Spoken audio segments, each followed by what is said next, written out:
Halo semua, sebelum menonton video ini, jangan lupa like, bagikan video ini, meninggalkan komentar, dan subscribe channel ini agar teman-teman tidak ketinggalan pembahasan sejarah Simalungun lainnya.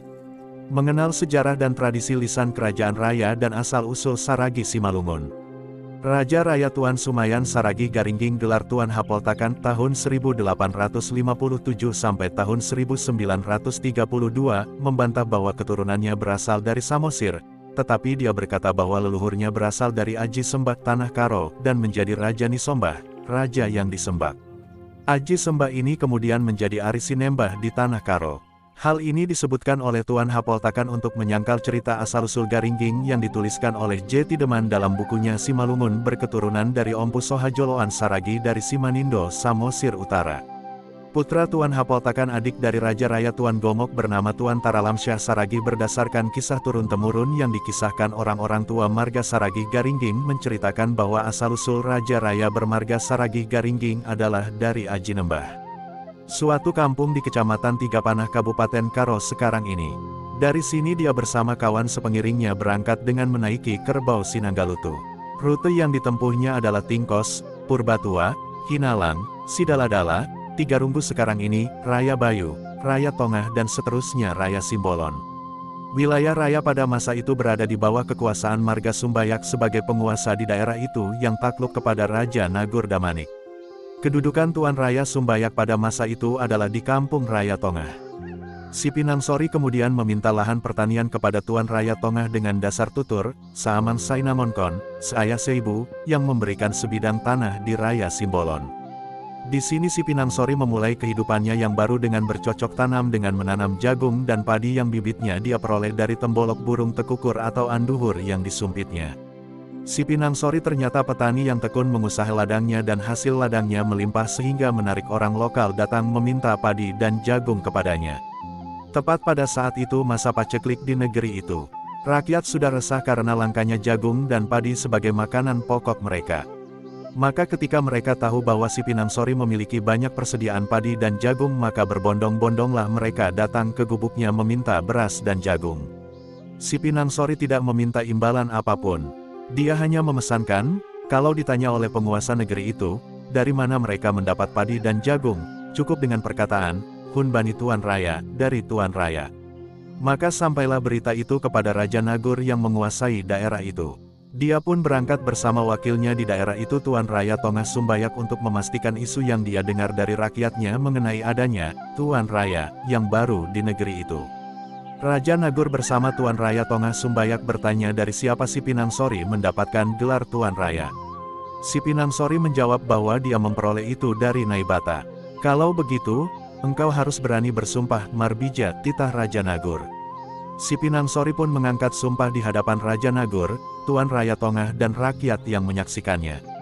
Berbekal air dalam labu dan tanah yang ia dapatkan dari kuku kerbaunya yang dibawanya dari Aji Nembah, si Pinangsori bersumpah atau Marbija. Setelah ditunggu dia masih tetap sehat bugar, sesuai tradisi pada masa itu, Raja Nagur dapat menerima gelarnya yang baru itu. Maka dinobatkanlah dia menjadi Tuan Raya yang baru menggantikan Sumbayak yang tetap berkuasa di Raya Tongah sebagai partuanan sekaligus diangkatnya sebagai Gamot Ni Harajaan atau Kabinet Penasihat Raja. Selain itu, si Pinangsori juga mengakui Tuan Raya Tongah Sumbayak sebagai Raja Ni Adat, sebagai tempat bertanya mengenai adat yang berlaku di daerah itu.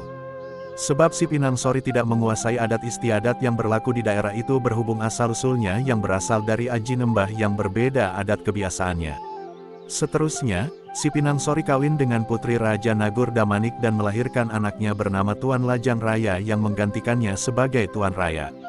Sesudah anaknya dinobatkannya menjadi Tuan Raya, dia pun pamit kepada rakyatnya merantau ke sebelah timur Hapoltakan. Menjelang wilayah Panei yang dibatasi sungai Babakuo dia menyampaikan salam perpisahannya kepada rakyatnya dan tempat itu pun dinamai dengan Hutailing. Menurut hikayat yang diyakini keluarga besar Saragi Garingging, si Pinangsori dalam petualangannya di daerah Mandailing bersama pengiring dan menunggang kerbau Sinagalutu sampai ke Hutabatu dan kawin dengan putri kepala kampung di situ. Di sini lahir anaknya bernama Dalimunte. Kerbau Sinanggalutu yang dibawanya dari Raya mati di padang lawas melawan kerbau pendek dari Minangkabau dalam adu kerbau. Sedih karena kematian kerbaunya ini, si Pinangsori mengembara dan wafat di daerah Sibolga, Tapanuli Tengah sekarang, yang kampung ini kemudian disebutkan orang sesuai namanya Pinangsori sampai hari ini. Keturunan si Pinangsori inilah yang seterusnya berkuasa di daerah Raya sampai ke Raya Kahean. Masing-masing keturunannya itu diangkat sebagai wakil raja di daerah yang disebut Partuanan. Demikianlah kita mengenal Tuan Manakraya, Tuan Silau Marihat, Tuan Raya Huluan, Tuan Raya Panribuan, Tuan Sombul, Tuan Sinondang, Tuan Marjandi Dolok, Tuan Raya Humala, Tuan Bulupange atau Hutailing, Tuan Hutadolok, dan lain-lain.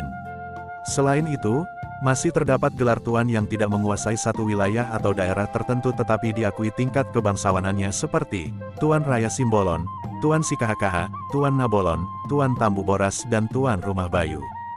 Gelar yang terakhir ini diberikan Raja Raya kepada saudaranya yang seharusnya naik tahta menggantikan posisi ayahnya menjadi raja namun menolak menjadi raja.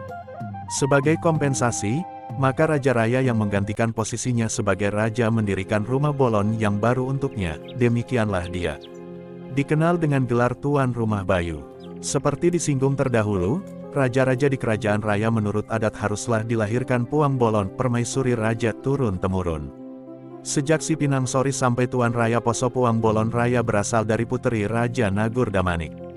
Tradisi ini berganti setelah Tuan Raya Nengel sampai generasi seterusnya di mana Puang Bolon Raya berasal dari puteri Raja Panei, Tuan Bajalinggay atau Guru Raya dari Marga Purbadasuha. Di Raya, adat Puang Bolon ini suatu keharusan dan mutlak sifatnya, harus dipatuhi oleh siapapun yang hendak menjadi raja. Pengangkatan sebagai Raja Raya disahkan oleh Gamot Harajaan Raya yang didominasi turunan penguasa Raya sebelumnya Marga Saragi Sumbayak. Adapun silsilah Raja-Raja Raya, seperti di bawah ini. 1.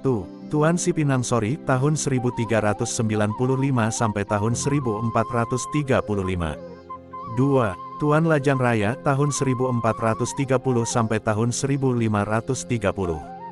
3. Tuan Nabolon, Raya Simbolon, tahun 1465 sampai tahun 1540. 4. Tuan Raya Guguk tahun 1500 sampai tahun 1570. 5. Tuan Raya Unduk tahun 1535 sampai tahun 1595.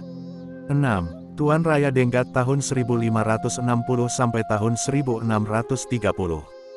7. Tuan Raya Minggol tahun 1590 sampai tahun 1660. 8. Tuan Raya Poso tahun 1615 sampai tahun 1690. 9. Tuan Raya Nengel tahun 1640 sampai tahun 1720. 10. Raja Bolon tahun 1675 sampai tahun 1750. 11. Raja Martua tahun 1710 sampai tahun 1783. 12. Raja Morah Kalim tahun 1755 sampai tahun 1810. 13. Tuan Jimahadim gelar Tuan Hutadolok tahun 1790 sampai tahun 1840. 14. Tuan Rondaheim gelar Tuan Raya Nama Bajan, tahun 1828 sampai tahun 1891. 15. Tuan Sumayan gelar Tuan Hapoltakan, tahun 1857 sampai tahun 1932. 16. Tuan Gomok gelar Tuan Bajaraya, tahun 1881 sampai tahun 1940. 17. Tuan Jahali. 18. Tuan Aribet. 19. Tuan Artalim. Semoga bermanfaat.